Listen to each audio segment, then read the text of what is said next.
سوروں میں اس کا استعمال ہوتا ہے کہ جس میں پروردگار عالم نے قسمیں کھائی ہیں۔ قرآن میں بہت ساری سورہ مبارکہ ہیں جن میں ان کا آغاز ہی قسم سے ہوتا ہے۔ کہیں والعصر ہوتا ہے کہ عصر کی قسم ہے، کہیں بھی سورج کی قسم ہے، کہیں پر چاند کی قسم ہے، کہیں پر دوپہر کے وقت کی قسم ہے۔ قرآن میں بہت سارے مقامات ہیں کہ جہاں پر پروردگار عالم نے بہت سی چیزوں کی قسم کھائی ہے۔ تو سورہ فجر کا آغاز بھی قسم سے ہوتا ہے، اور یہ ایسی قسم ہے کہ اس میں لگاتار قسم ہی قسم کھایا جا رہا ہے پروردگار۔ تو پہلا آغاز ہوا کہ والفجر، کہ فجر کی قسم ہے، صبح کے وقت کی قسم ہے۔ والفجر ولیال عشر، ولیال عشر یعنی 10 راتوں کی قسم۔ پھر اس کے بعد کیا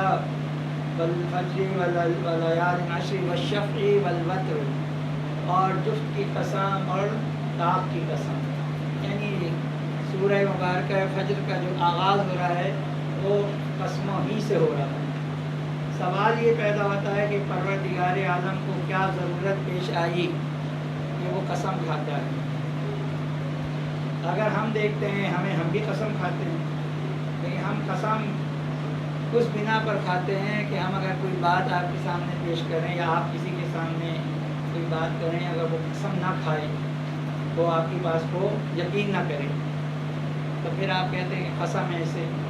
کہ میرے سر کی قسم ہے، کسی بھی چیز کی قسم کھاتے ہیں، خدا ہی کی قسم کھاتے ہیں کہ میں نے جو بات کی ہے یہ بالکل درست ہے، یہ صحیح ہے۔ اور دوسرا یہ قسم کھاتا ہے کہ آپ کی بات غلط ہے۔ اب اگر ہم پروردگار عالم کی طرف نگاہ کرتے ہیں تو پروردگار جو قسم کھا رہا ہے،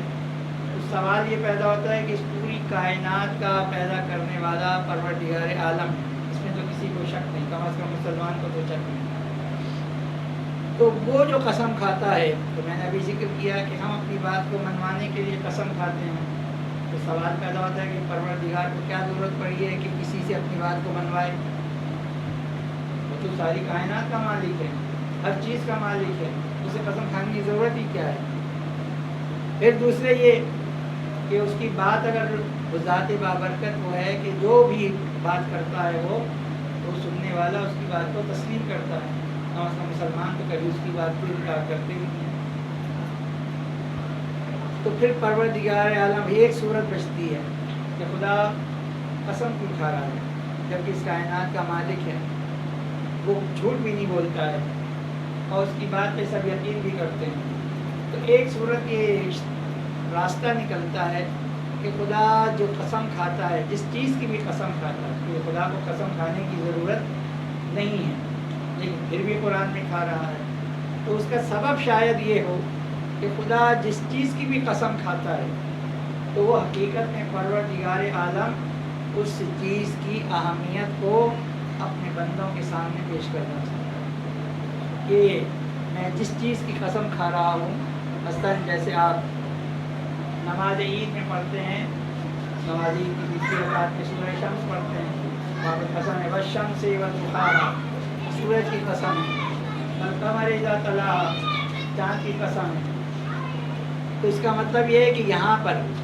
پہلا تو ابھی نقطہ میں نے ذکر کیا کہ خدا کو قسم کھانے کی کوئی ضرورت ہی نہیں ہے، اسے اپنی بات منوانے کی بھی کوئی ضرورت ہی نہیں ہے، کیوں؟ اس سے بڑھ کر سچا کوئی کائنات میں ہے نہیں۔ تو اس کا مطلب ہے کہ اگر وہاں خدا سورج کی قسم کھا رہا ہے تو وہ حقیقت میں جو اپنی مخلوق سورج ہے اس کی کوئی نہ کوئی اہمیت کو بیان کرنا چاہتا ہے، اس کی کوئی خاص بات ہے کہ جس کی وجہ سے پروردگار عالم اس کی قسم کھا رہا ہے۔ اب سورج کے بارے میں سائنسدان یہی کہتے ہیں کہ اس سے جو شعاعیں نکلتی ہیں، اس کی شعاعیں جب انسان کی ہڈیوں پر پڑتی ہیں تو اس کی ہڈیوں کی مضبوطی کے لیے کارآمد ہوتی ہیں۔ اس کی روشنی سے درخت جتنے بھی ہیں وہ اپنی غذا تیار کرتے ہیں پتوں کے ذریعے سے، یعنی ابھی پروردگار عالم اور بھی وجوہات ہو سکتی ہیں، میں چند وجوہات آپ کے خدمت عرض کر رہا ہوں کہ سورج کی اس اہمیت کو کہ انسان سورج کے بارے میں معلومات حاصل کرے، اس سے فائدے حاصل کرے، اس کے بارے میں معلوم کرے، اور کیوں معلوم کرے؟ سوال پھر یہ پیدا ہوتا ہے، تو صرف اس لیے معلوم کرے کہ جب اس چیز کے اندر اتنی اہمیت موجود ہے، اتنے کام موجود ہیں کہ جب یہ خود ایسی ہے تو اس کا بنانے والے کی کیا صلاحیت ہوگی، وہ کتنا باعظمت ہوگا۔ تو حقیقت میں پروردگار عالم، اگر یوں کہوں میں کہ وہ قسم اس لیے کھاتا ہے کہ بندہ اس شے کی طرف متوجہ ہو تاکہ بندہ اپنے خالق کو حقیقی طور پر پہچان سکے۔ تو بات کریے گا محمد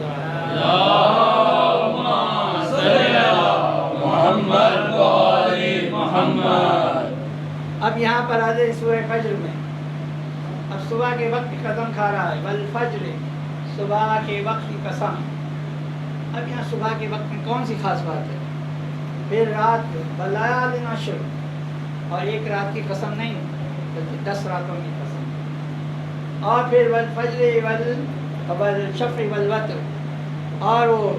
جفت کی بھی قسم کھاتا ہے اور طاق کی قسم کھاتا ہے۔ جفت اور طاق کو مون شاید سمجھتے ہوں، عرب صاحب کے علم ریاضی کے حساب سے جفت اسے کہتے ہیں اس عدد کو کہ جس کو اگر 2 سے تقسیم کیا جائے تو پورا پورا تقسیم ہو جائے، اور طاق عدد اسے کہتے ہیں کہ اگر اسے 2 سے تقسیم کیا جائے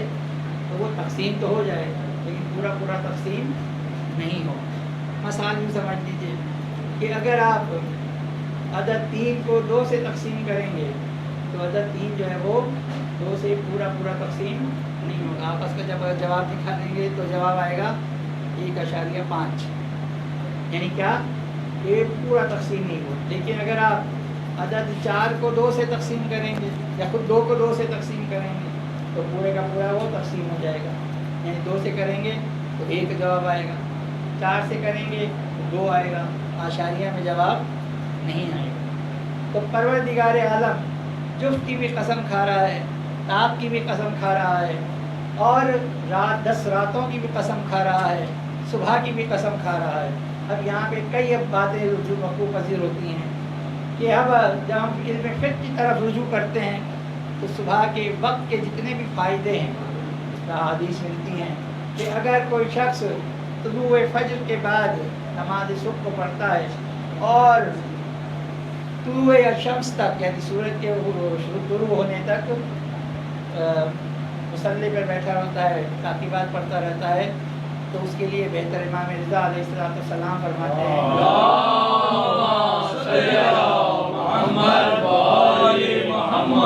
امام رضا فرماتے ہیں کہ اگر کوئی شخص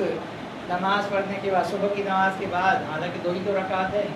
2 رکعت نماز پڑھ کے سو جاتا ہے، نماز تو صحیح ہے اس کی، اس کا سونا بھی صحیح ہے، ایسی بات نہیں ہے، لیکن اگر وہ طلوع شمس تک جاگتا رہتا ہے، تعقیبات میں مصروف رہتا ہے، تو پھر کیا ہے، پر اس کے لیے دنیا کی چیزوں کو حاصل کرنے کی ضرورت نہیں ہے، بلکہ خداوند اعظم خود اس کے لیے دنیا کی چیزوں کو میسر فرما دیتے ہیں، یعنی اس کو اتنی محنت کرنے کی ضرورت نہیں ہے۔ باہر کیف، پھر دوسرے صبح کے اگر سائنسی فائدے دیکھے جائیں وہ بہت سارے ڈاکٹر بیان کرتے ہیں کہ صبح کی جو ہوا چلتی ہے وہ بڑی انسانی کسی صحت کے لیے بڑی فائدہ مند ہے۔ صبح کے وقت آپ ہریالی پہ چڑھیں تو آپ کی آنکھوں میں بینائی میں اضافہ ہوتا ہے۔ اب سوال یہ کہ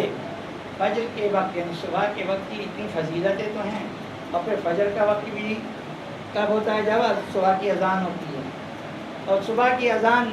پروردگار فرماتا ہے کہ جو اس وقت اٹھ کر پروردگار عالم سے دعا مانگتا ہے تو پروردگار اس کی دعا کو قبول کرتا ہے۔ تو نتیجہ اتنے فائدے، لیکن پھر بھی یہ کہ بھئی یہ فائدے تو سارے کے سارے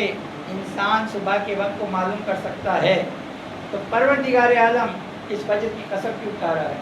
یہ 10 راتوں کی قسم کیوں کھا رہا ہے، تو سوال پھر پیدا ہوتا ہے۔ تو اس کا مطلب ہے، اور آپ خود دیکھیں کہ صبح کا وقت کیا زندگی میں ایک ہی مرتبہ آتا ہے، روزانہ صبح ہوتی ہے، اور اگر دیکھا جائے تو دن رات کے آنے جانے ہی کی وجہ سے ہر انسان کی عمر کا تعین بھی ہوتا ہے کہ ابھی دن ختم ہوا، رات آئی، پھر دن آیا تو جناب یہ اتنے سال کے ہو گئے،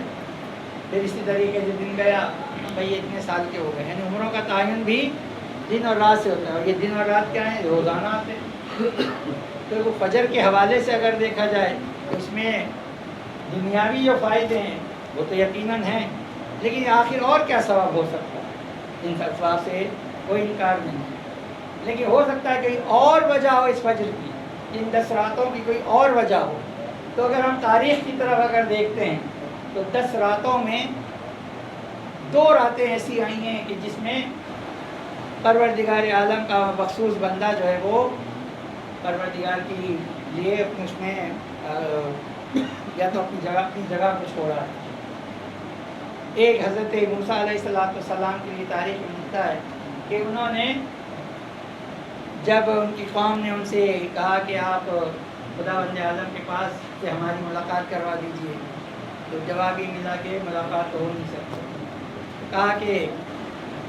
اصرار جب ہوا تو حضرت موسیٰ جب گئے ہیں تو وہاں پہ جانے کے بعد تاریخ بتاتی ہے کہ 10 دن رہا وہاں پہ رہے، تو ممکن ہے کہ حضرت موسیٰ کی وجہ سے پروردگار عالم نے ان 10 راتوں کی قسم کھائی ہو۔ یہ سب احتمالات ہیں۔ پھر اسی طریقے سے اگر دیکھیں تو 10 راتوں کی قسم،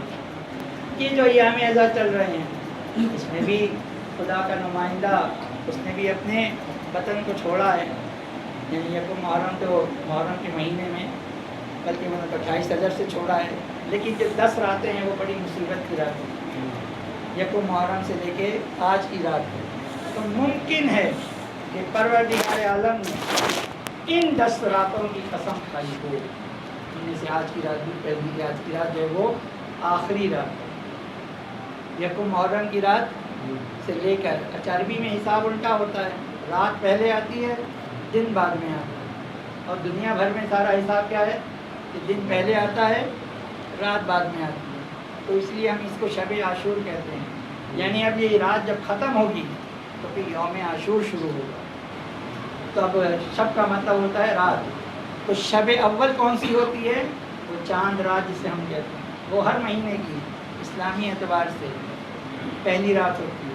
اگر اس رات کے حساب سے اگر حساب لگائیں تو آج کی رات 9 محرم کی یہ رات ہے، یہ دن گزر گیا ہے، اور جو یہ رات آئی ہے اس کو اگر شمار کریں تو 10ویں رات بنتی ہے۔ تو اس لیے میں نے کہا کہ وہاں کی شباہت اور یہاں کی شباہت، وہاں پہ بھی خدا کے نمائندے نے اپنی جگہ کو چھوڑا، اور آج کی جو رات ہے ان 10 راتوں کا جو تعلق ہے سید الشہداء سے کہ انہوں نے بھی اپنے وطن کو چھوڑا، انہوں نے بھی، حضرت موسیٰ نے بھی دین کی خاطر، کہ دین کی میں خدا کی توحید کو بچانے کے لیے، اور یہاں پر بھی اگر دیکھیں تو سید الشہداء نے بھی دین کو بچانے کے لیے اپنے گھر کو چھوڑا۔ اور آپ دیکھیے کہ جب پروردگار عالم جن راتوں کی قسم کھاتا ہے، اور پروردگار نے دنوں کی بھی قسم کھائی ہے، آج چونکہ ان راتوں کا سلسلہ چل رہا ہے، تو ان راتوں میں کیا فقط اور فقط پروردگار ایسی ہی رات کا قسم کھاتا ہے کہ جس میں اس کی کوئی عبادت نہ کی جائے؟ حالانکہ روزانہ رات کی عبادتوں میں عشاء کی نماز شامل ہوتی ہے، اور اس کے علاوہ رات کی نمازوں میں بہت سی مستحب نمازیں، خاص طور پر نماز شب ہے، اور شاید پروردگار عالم نے جو ارشاد ہوا والشفع والوتر، شاید اس کی وجہ ہے کہ پروردگار نے نماز شب کی قسم کھائی۔ کیوں؟ اس لیے کہ نماز شب میں 2 رکعت، آخری میں جو اس کی 11 رکعت ہیں، اس کی آخری رکعت جو ہے وہ اس میں آخری رکعت کی جو 3 رکعت ہیں ان میں 2 رکعت نماز شفا پڑھی جاتی ہے، اور 1 رکعت نماز وتر و فطر پڑھی جاتی ہے۔ ہو سکتا ہے پروردگار نے نماز شفا اور نماز وتر کی قسم کھائی ہو۔ تو عزیزان محترم، پھر وہی بات آ جاتی ہے کہ جناب کیا ہے، اور اسی لیے معصومین علیہ السلام سے نماز شب کی بہت زیادہ فضیلت عبادت ہے، بہت زیادہ فضیلت بیان کی۔ اسی نے حضرت امام زین العابدین علیہ السلام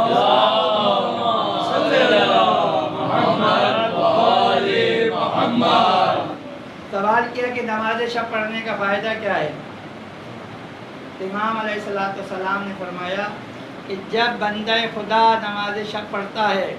جب روزانہ پڑھتا ہے، جب بھی پڑھتا ہے، تو پروردگار عالم اپنے نور سے اس کے چہرے کو ڈھانپ دیتا ہے، یعنی ہمیں الفاظ میں کہوں کہ اس کے چہرے کو نورانی بنا دیتا ہے، اور یہ نور اس کے لیے ہمیشہ ہمیشہ کے لیے ثابت ہو جاتا ہے، یعنی خدا کا نور اب بتائیے کہ پوری کائنات کی سب سے بڑی ہستی کون سی ہے؟ پروردگار عالم، اور وہ اپنے نور سے نماز شب پڑھنے والے کو سنوار دیتی ہے، خوبصورت بنا دیتی ہے۔ ہم سنتے ضرور ہیں لیکن اس نماز کی طرف توجہ نہیں کرتے۔ بات کیا پیغام کو تو پہنچانا ہے، کیوں اس نماز شب کے بہت زیادہ فائدے ہیں، اور اس کے لیے 100% کہا جاتا ہے کہ اس نماز میں اگر اس کی نماز کے آخری جو رکعت ہے وتر کے رکوع قنوت میں جو دعا کی جاتی ہے اس کے پروردگار عالم ضرور دعاؤں کو قبول کرتا ہے۔ شاید یہ میرا اپنا خیال ہے کہ چونکہ نماز وتر میں یہ حکم ملا ہے کہ جناب تم اس میں 40 زندہ اور مردہ مومنین کے لیے دعا بھی کرو، ان کی بخشش کے لیے، ان کی مغفرت کے لیے۔ ظاہر ہے کہ جب آپ کسی کے مغفرت کے لیے، کسی کی فائدے کے لیے دعا کرتے ہیں تو پھر وہ بھی بدلے میں آپ کے لیے بھی پروردگار کی بارگاہ میں دعا کرتا ہے، اور خدا کو پسند ہے اس بات یہ بات کہ جناب ایک بندہ دوسرے بندے کے لیے دعا کرے۔ تو یہی سبب کہ جناب سیدہ جب دعا کرتی تھیں تو اپنے لیے کم کرتی تھیں، یہ آپ سب جانتے ہیں، اپنے لیے کم کرتی تھیں، دوسروں کے لیے زیادہ کرتی ہیں۔ تو جب امام نے پوچھا آپ کے بیٹے امام حسن نے، تو آپ نے جواب میں یہی کہا کہ ہمیں جب میں دوسروں کے لیے اتنی دعا کرتی ہوں تو ان کی دعا جب قبول ہوتی ہے، ان کے لیے دعا جب قبول ہوتی ہے تو اس کے بدلے میں میری دعا خود بخود قبول ہو جاتی ہے۔ اب آپ میں سے خود اپنا محاسبہ کیجئے، کون ہے جو آج کا دور جو دیکھ رہے ہیں، کون کسی کے لیے دعا کرتا ہے؟ بہت ہی بہت کم نظر آتا ہے ایسا۔ اپنے ہی لیے دعا سب کرتے ہیں، لیکن کبھی دوسروں کے لیے دعا کیجئے تو یقین جانیے کہ پروردگار کی رحمتیں برکتیں آپ کے گھروں پر نازل ہوتی رہیں گی۔ اور اس کا ایک آسان سا ذریعہ کیا ہے؟ یہی نماز شب کو پڑھنا، کہ نماز شب کو زیادہ سے زیادہ جہاں تک ممکن، اور اسی لیے اس نماز سنت نماز ایسی ہے، جتنی بھی سنتیں نمازیں ہیں آپ تو سب شاید نہ جانتے ہوں، اور کم از کم اتنا ضرور جانتے ہیں کہ ہر واجب نماز کے بعد اس کی سنت نماز ہے، ہر واجب نماز کے بعد۔ تو جناب یہ، اور اگر کوئی سنت نماز نہ پڑھے تو اس کی قضا بھی نہیں ہے۔ لیکن نماز شب ایسی نماز ہے کہ جس کے لیے کہا گیا ہے کہ اگر کوئی شخص اس کے وقت میں نہ پڑھ سکے، یعنی صبح کا جو فضیلت کا وقت ہے، اگر اس میں نہ پڑھ سکے تو اس کی نماز دن میں قضا کے طور پر پڑھے۔ اور اتنی فضیلت اس کی کہ اگر انسان کو اس بات کا خطرہ ہے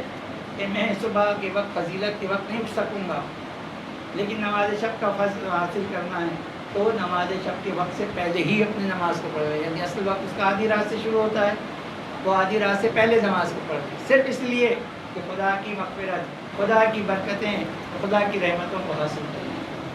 تو اس لیے پروردگار عالم نے نماز شفع اور نماز وتر کی قسم کھائی کہ بندے میں تجھے موقع دے رہا ہوں تو میری بارگاہ میں تو آ، تیرے لیے وقت کا بھی کوئی تعین نہیں کر رہا ہوں، تو آ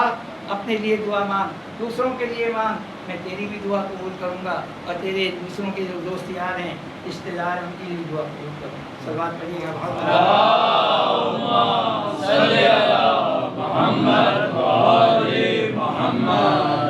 خدا صرف اور صرف اپنی کیا ہے الہیت چاہتا ہے، اور اس کی الہیت کا اظہار اس کا بندہ صرف اس طریقے سے کر سکتا ہے، اس کی عبادت کر کے کر سکتا ہے۔ اسی لیے کہا ہر کلمہ میں موجود ہے لا الہ الا اللہ، کہ اللہ کے سوا کوئی معبود نہیں، کوئی بھی ذات ایسی نہیں کہ جس کی عبادت کی جائے۔ تو بندے کی سب سے بڑی ذمہ داری کیا ہے کہ اپنی بندگی کا اظہار کر کے دکھائے کہ حقیقت میں وہ کس کا بندہ ہے۔ تو حقیقت میں پروردگار کیا چاہتا ہے کہ اس کی عبادت کی جائے، اس کی معرفت حاصل کی جائے، اور معرفت حاصل کرنے کے لیے اس کی عبادت کا ہونا ضروری ہے، بغیر عبادت کے اس کی معرفت حاصل ہو نہیں سکتی ہے۔ تو اسی وجہ سے آپ دیکھیے کہ معصومین علیہ السلام کی اگر سیرت کی طرف جائیں تو کوئی معصوم آپ کو ایسا نظر نہیں آئے گا کہ جس نے عبادت کو ترک کیا۔ کیوں؟ کہ اس لیے کہ عبادت کرنے سے معرفت پروردگار میں اضافہ ہوتا ہے، اور اسی کی تعصی کرتے ہوئے اگر ہم بھی معرفت پروردگار حاصل کرنے کے لیے عبادت کریں، ہم عبادت کر کیوں کرتے ہیں؟ کہ وہ ہمیں مال و دولت دے دے، ہمیں کیا ہے ساری دنیا کی خوشیاں دے دے، ہم خود اس کی یا تو معرفت کے لیے نہیں کرتے اس کی عبادت، اور حقیقت میں اگر اس کی معرفت کے لیے دعا کے لیے اس کی عبادت کی جائے تو کچھ مانگنے کی ضرورت ہی نہیں ہے، وہ خود اس کا ابر رحمت ایسا ملتا ہے کہ انسان خود بڑھ بڑھ کے دیتا رہتا ہے، اٹھا اٹھا کے دوسروں کو دے دے۔ تو عزیزان محترم، آج کی رات کو دیکھ لیجئے، آج شب عاشور ہے، اور اس رات میں سید الشہداء نے اپنی اس بندگی کو اظہار کیا، عبادت کے آپ سب جانتے ہیں، اس ساری رات سید الشہداء نے اپنی ساری رات خود بھی، ان کے انصار و اقربا نے بھی، ان کے اقربا نے بھی پوری رات عبادت میں گزاری ہے۔ تو ہم میں بھی چاہیے کہ تقسیم کریں دل اپنے رات کو، کہ کچھ حصہ عزاداری میں لگائیں، کچھ حصہ خدا کی عبادت میں لگائیں۔ کیوں؟ اس لیے کہ ذکر سید الشہداء بھی عبادت میں شمار ہوتا ہے۔ تو اس رات میں بھی بہت سی نمازیں وارد ہوئی ہیں، آپ ان نمازوں کو پڑھیے۔ آپ کی اگر اپنی قضا نمازیں ہیں تو اس رات میں ان نمازوں کو پڑھیے تاکہ آپ کا وضو ادا ہو جائے، اور ایک طرح سے تاثیر بھی ہو جائے پروردگار کی، اور پروردگار کی رحمتوں سے آپ اور سید الشہداء کا شکر کیجئے، ان کا احسان مانگیے کہ انہوں نے ہمیں اس عبادت کی طرف رغبت دلائی، اسی عبادت کے لیے انہوں نے اپنی جان دی ہے، اسی عبادت کے لیے انہوں نے اپنا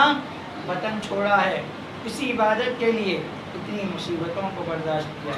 تو عزیزان محترم، ممکن ہے کہ پروردگار عالم نے ان 10 راتوں کی قسم کھائی ہو۔ تو میں نے ابھی ذکر کیا آپ کی خدمت میں کہ پروردگار عالم جس دن کی قسم کھاتا ہے تو اس دن بھی عبادت کریے، وہ اپنی الہیت کو اپنے بندے سے چاہتا ہے، اور بندے کا اظہار اس کی الہیت کا کیا ہے؟ عبادت کے ذریعے سے کرے۔ تو اس دن راتوں میں بھی پروردگار عالم کی جو واجب نماز ہے ان کے علاوہ بھی اس کی عبادت کی جائے۔ اس کے بعد جب ابھی میں نے ذکر کیا کہ آیہ مبارکہ میں والفجر کا کی قسم کھائی، صبح کے وقت کی قسم، آپ نے میں نے ذکر کیا ہر رات ختم ہوتی ہے، اور ہر رات صبح ہر رات کے بعد صبح نمودار ہوتی ہے۔ تو کیا ضرورت پڑی تھی؟ یقیناً پھر ہمارا ذہن پڑ جاتا ہے کہ یقیناً کوئی نہ کوئی صبح ایسی ہوگی کہ جس دن کوئی نہ کوئی ایسی بات وقوع پذیر ہوئی ہوگی کہ پروردگار عالم نے صبح کے وقت کی قسم کھائی ہے۔ دیگر سوروں میں دوپہر کے وقت کی قسم کھائی ہے، یقیناً دوپہر بھی روزانہ ہوتی ہے، یقیناً کوئی نہ کوئی دوپہر ایسی گزری ہوگی کہ جس کی میں کوئی خاص بات پائی جاتی ہوگی، جس کی وجہ سے پروردگار عالم نے اس دوپہر کی وقت کی قسم کھائی ہے۔ تو عزیزو، ممکن ہے کہ اس فجر کی قسم کھانے سے مراد پروردگار عالم کی صبح عاشور ہو، کہ وہ صبح عاشور کہ جب رات ختم ہوتی ہے، ایسی رات ہے کہ بچے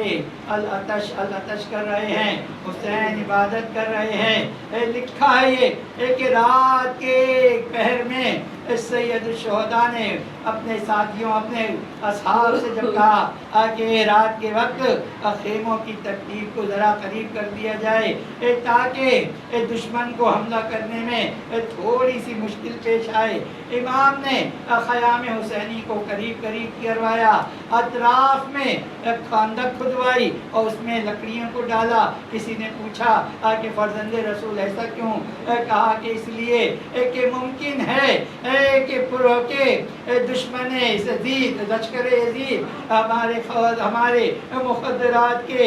خیموں پہ حملہ کر دے، تو جب ایسے محسوس ہو تو ہم ان لکڑیوں میں آگ لگائیں گے، آگ لگے گی تو وہ آگ دیکھ کے ہماری مخدرات کی طرف متوجہ نہ ہوں گے، ہم صرف مردوں ہی کی طرف متوجہ ہوں گے۔ آخر کار رات میں خیموں کو ترتیب قریب کر دیا گیا۔ بس ایک واقعہ آج کی رات کا، اور صرف عبادت ہی کے حوالے سے، ایک امام کے ایک صحابی کربلا میں ہیں، ہلال ابن نافع، ان کا ذکر کیا گیا ہے۔ ہلال ابن نافع بیان کرتے ہیں کہ جب فرزند رسول نے اصحاب کو جمع کر کے ان کو رخصتی کی اجازت بھی دی لیکن کوئی نہ گیا، تو امام نے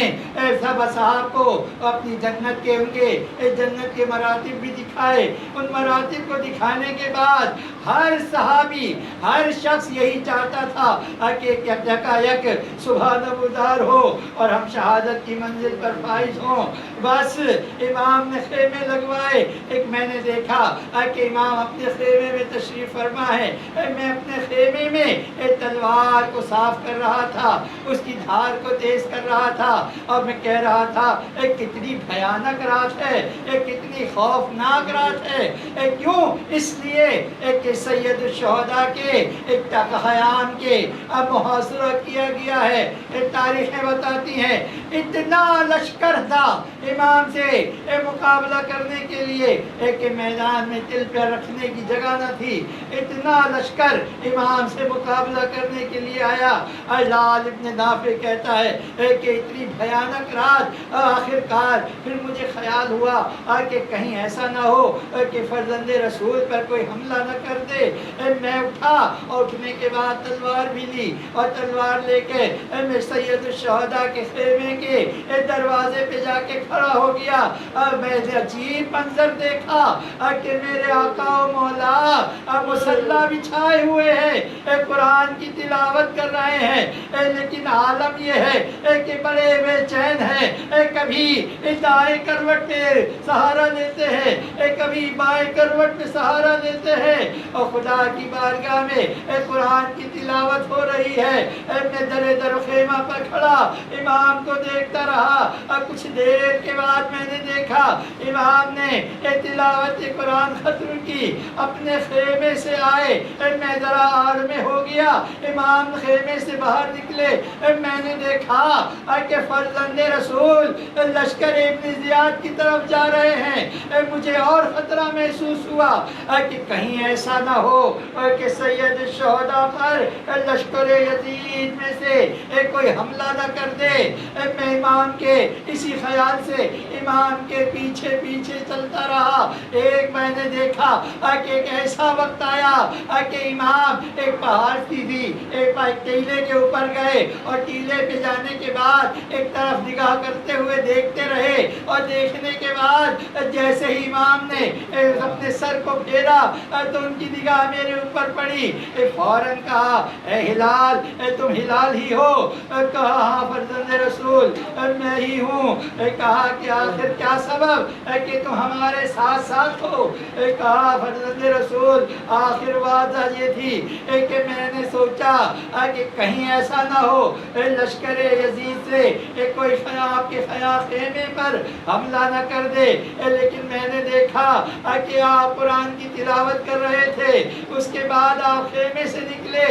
مجھے خطرہ محسوس ہوا کہ لشکر یزید کی طرف آپ جا رہے ہیں, کہیں وہ ختم ہو حملہ نہ کر دے. میں آپ کی حفاظت کی خاطر آپ کے ساتھ ساتھ چل رہا ہوں. ہلال فرماتے ہیں کہ اس کے بعد میرے امام نے کہا کہ کتنا اچھا ہوگا ہلال کہ کچھ وقت کے لیے ہمیں تنہا چھوڑ دو. ہلال کہتے ہیں کہ میں امام کے قدموں پہ گر پڑا اور کہنے لگا فرزند رسول آپ اس رات کو دیکھ رہے ہیں, کوئی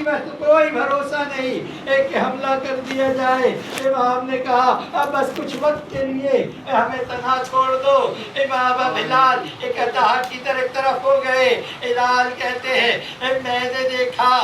کہ امام ایک نشیب کی طرف گئے, اور نشیب کے جانے کے بعد میں نے وہاں سے گریہ ازاری کی آواز سنی. میں نے سنا, مجھے آواز آئی کہ کوئی خاتون ہے, کوئی مخدرہ عصمت ہے جو بہت گریہ کر رہی ہے. میں پریشان ہوا,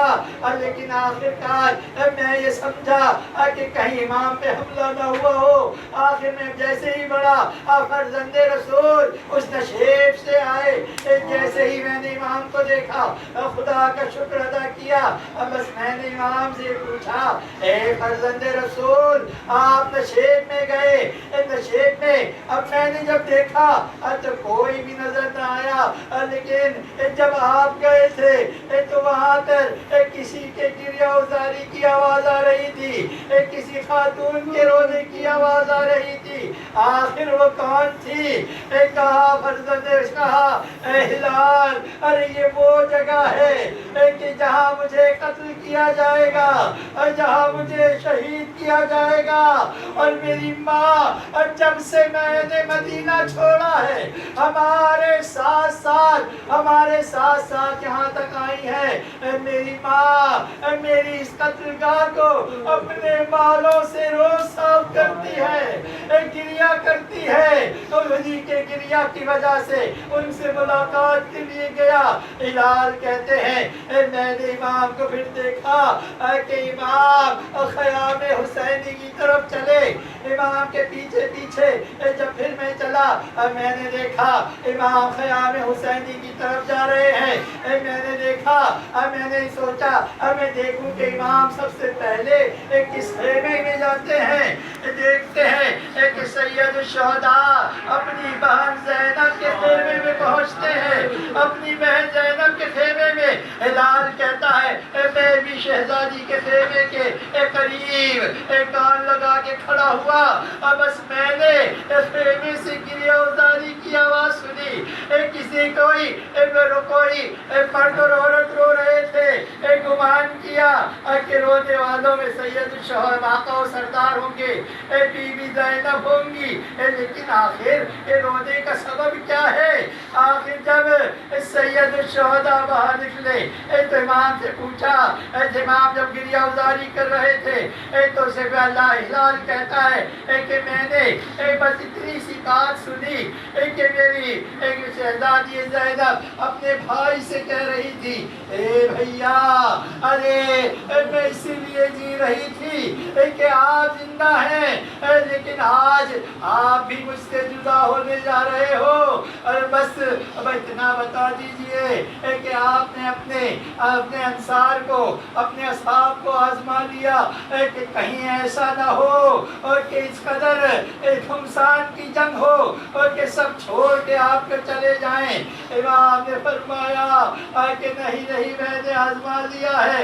لیکن یہ جملے شہزادی کے ہلال کہتا ہے میرے دل پہ ایسے لگے کہ جیسے کسی نے خنجر چلا دیا ہو، اور میں فوراً اصحاب کے خیموں کی طرف آیا اور دیکھا حبیب ابن مظاہر کھڑے ہوئے ہیں، تلوار کو سیقل کر رہے ہیں۔ میں نے حبیب سے کہا اے حبیب، ارے قیامت ہو گئی۔ حبیب نے کہا کیا ہوا؟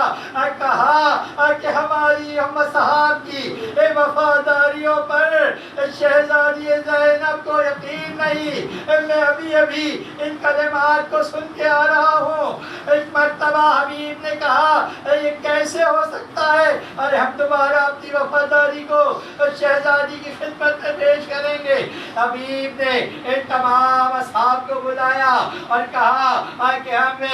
شہزادی زینب کے خیمے کی طرف جاتے ہیں، اور اس کے بعد جب تمام اصحاب شہزادی زینب کے خیمے پر پہنچے، ایک مرتبہ حبیب نے ان تمام اصحاب کی طرف سے کہا کہ اے شہزادی، اگر آپ کو ہماری وفاداری پہ یقین نہیں تو دیکھیے ہم ابھی آپ کے سامنے اپنی تلواروں سے اپنے گردنوں کو کاٹ کے آپ کے سامنے پیش کر دیتے ہیں۔ آئے عزیزو، ارے آج شب عاشور ہے، ارے سب حسین کے ساتھ وفا کے لیے تیار ہے، لیکن ہائے جب عاشور کا دن نمودار ہوتا ہے ارے سب شہید ہو جاتے ہیں۔ ارے آخر میں جب سید الشہداء استغاثہ بلند کرتے ہیں، ارے کوئی مددگار نہیں، ارے رات کو اتنے لوگ ہیں عزیزو، ایسا کہنا بھی تو صحیح نہیں، کوئی مددگار نہیں۔ ہاں ایک مددگار ہے جو خیمے میں جھولے میں پڑا ہوا ہے۔ حسین کا استغاثہ بلند ہوا اور ششماہ علی اصغر نے لبیک کہا، خیموں میں گریہ و بکا بلند ہوا، اور سید الشہداء خیمے کی طرف آئے،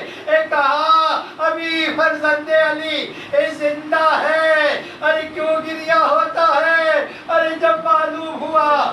کہ اصغر نے اپنے